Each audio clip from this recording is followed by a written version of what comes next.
Hey everybody, and welcome to another edition of From What I Gather, where today I'm going to be making some hand pies that might be my favorite game recipe of all time.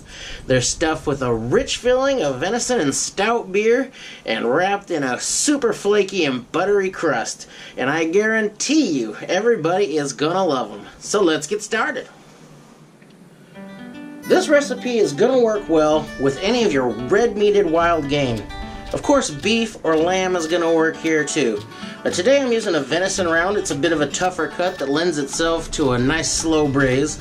Elk is fantastic in this. My personal favorite is wild goose. So don't sleep on those goose legs because they work beautifully in this recipe. And it's probably the best way I've ever eaten bear. I'm going to cut this into some little cubes. You may use ground meat with that. It's going to work just fine. I just kind of like the texture of the small cubes in the pies. So this meat is partially frozen, it's a little crystally, and that's going to make it nice and easy to slice. Got a little silver skin there, I'll just take that right off.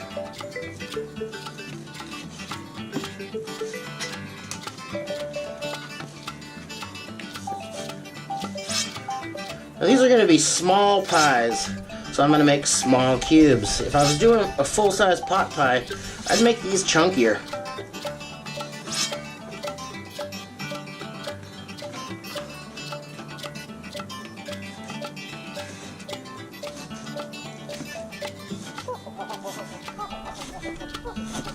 And there you can see, these are probably, I'm going to go 1/4 inch by 1/4 inch cubes.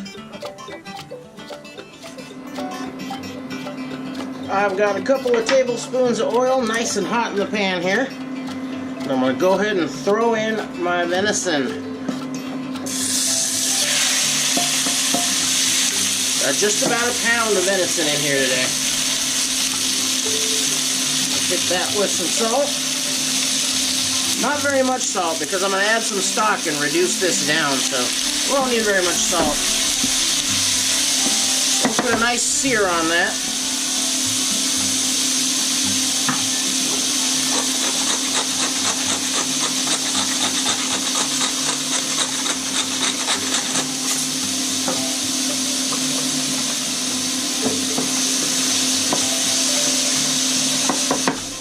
When you're searing your meat for a dish like this, you don't want to crowd the pan first of all, and then you'll see a bunch of moisture will come out, and you want to cook it until all that moisture goes away and the meat starts to sizzle in the oil in the pan. And that's what's going to give it a real nice caramelization and develop a fond on the pan that's going to add a lot of flavor to the dish. Now the meat's really crackling. It's getting some nice caramelized bits on there. And we're starting to get some nice bits on the bottom of the pan. So now I'm going to go ahead and put in about a cup of finely diced onions. I'm going to bring the heat down a little and just saute those until those onions start to cook a little bit. Go ahead and drop in a bay leaf with the onions. I like to smack it a little bit, bruise it up a little bit. Now my onions are a little translucent. I'll throw in a few cloves of finely diced garlic. And those I only want to cook for a minute or so they don't get bitter on me.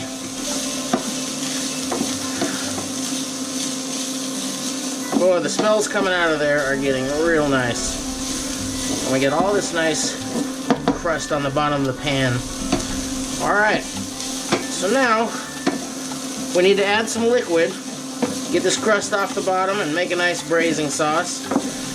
I'm going to go ahead and use a stout beer. And I'm going to put in a cup of that.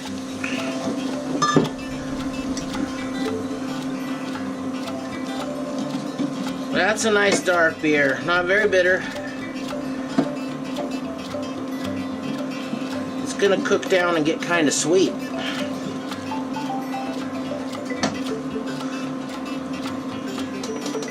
So now I want to bring this up to a boil and reduce that down.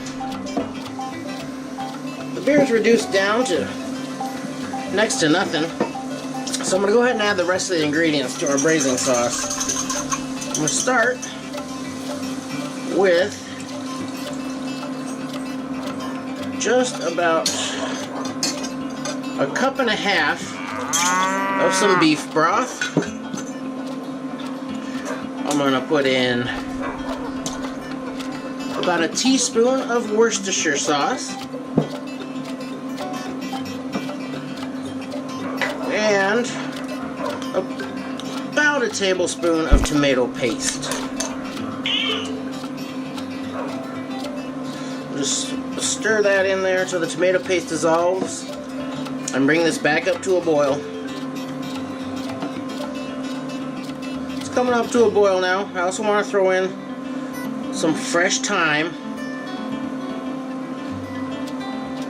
I only use fresh thyme because dry thyme just always tastes like mold to me, so I just don't even go there anymore. I'm not too picky about the tiny stems either. This is going to cook for a while.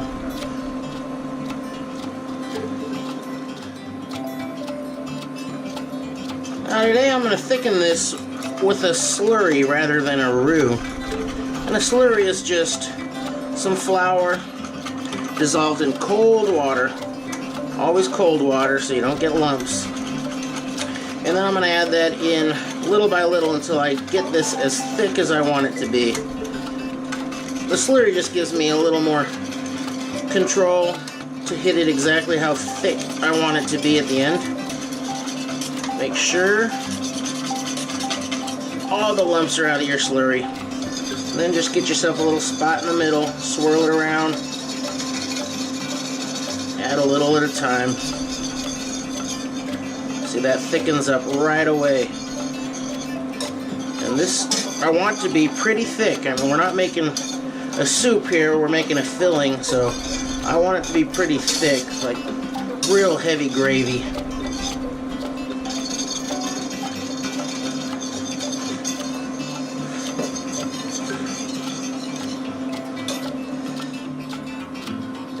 I'm using red potatoes today, and that's because they're going to hold their shape when this is all done. I cut them about the same size as I cut the meat, and I'm going to try to put in about the same amount of potatoes as I have meat. But that ratio is entirely up to you.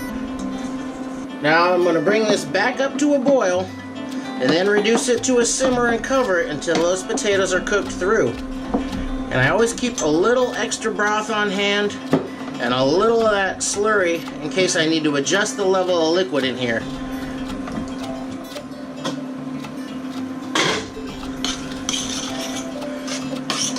So we've simmered this for about 30 minutes after I put in the potatoes. So I want to taste this and adjust for seasoning and then let this cool completely. Now that my filling's ready and cooling off, I'm going to go ahead and put together the pie dough. I'm going to start with 3 cups of all-purpose flour, to which I'm going to be adding 2½ sticks, or 1 1/4 cups, of very cold butter that I've chopped up. So I'm going to just throw those in. I'm going to kind of toss them around in the flour as I go to keep them from sticking together, so that would negate cutting them up in the first place.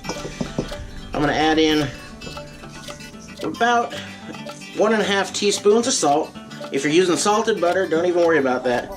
And then I'm going old school with just the old pastry cutter. And I'm just going to keep cutting these until the butter is in mostly kind of pea-sized bits.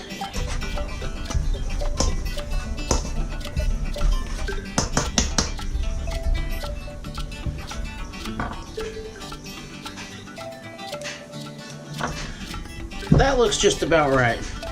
You can kind of see these chunks of flour, or butter that is. They're all about pea size, and I got kind of uniformly distributed in the flour. I got some ice cold water here that's actually been in the freezer for about 10 minutes, so it's very, very cold. And I want to incorporate this into my dough, not super fast, not all in one place. I want to kind of spread it around. So I always use this technique where I kind of pour it over the back of my hand and it goes down my fingers so it hits in different spots. But you could just kind of swirl it around like that too. And then I just keep tossing it to the center And I pour that on the back of my hand, and it goes down to my fingertips, and I can really feel what's going on when I'm putting this together. I just want to keep adding water until that kind of powdery stuff goes away and this just sticks together.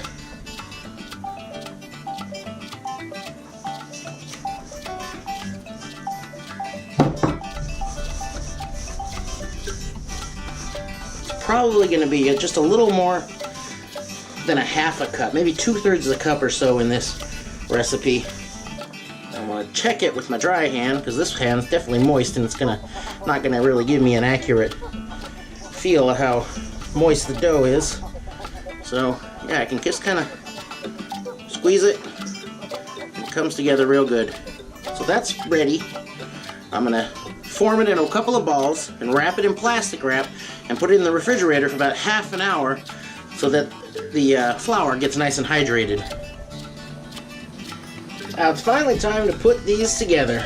So I'm going to divide my dough into equal portions. I think I can get about 8 of these with the recipe I've used here.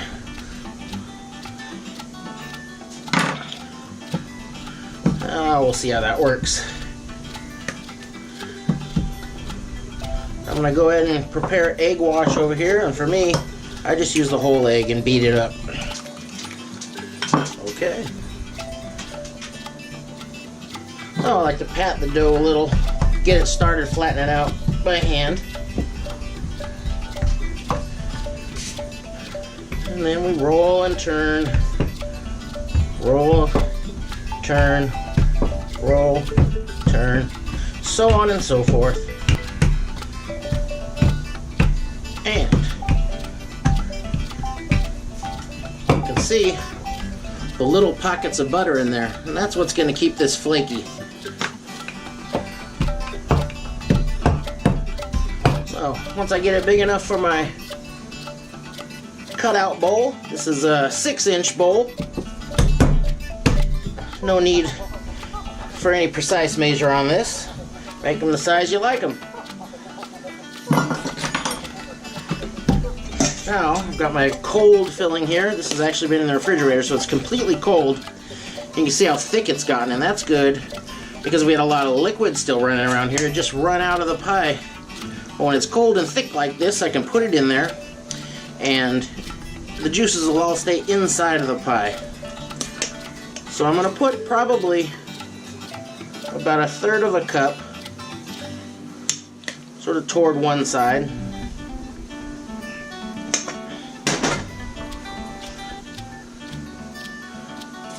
Then just touch around the edge of this bottom half with the egg wash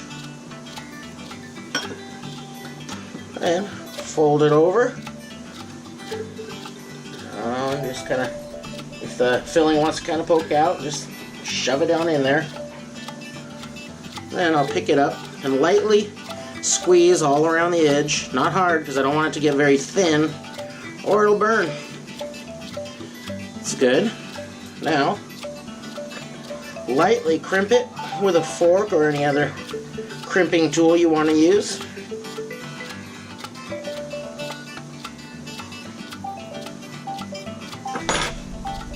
And I can just sort of trim off any of the very thin edges there.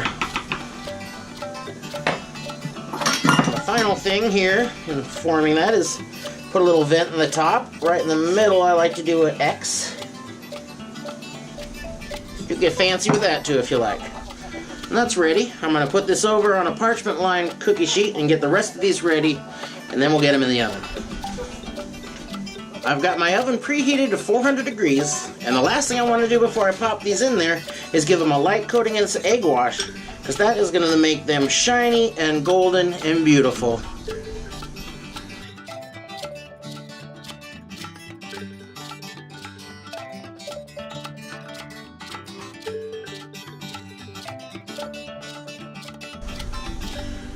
These will take 35 minutes or so at 400 degrees. I'll check them at 30.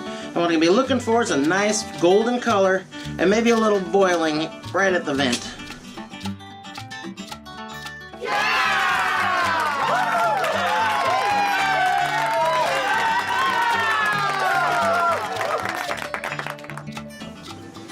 So they ended up taking just about 35 minutes, and I got a nice little bubbling out of the vents that lets me know the insides are nice and hot and the color is just about right. So now the hard part is waiting the 15 or 20 minutes it's going to take for these to be cool enough to eat.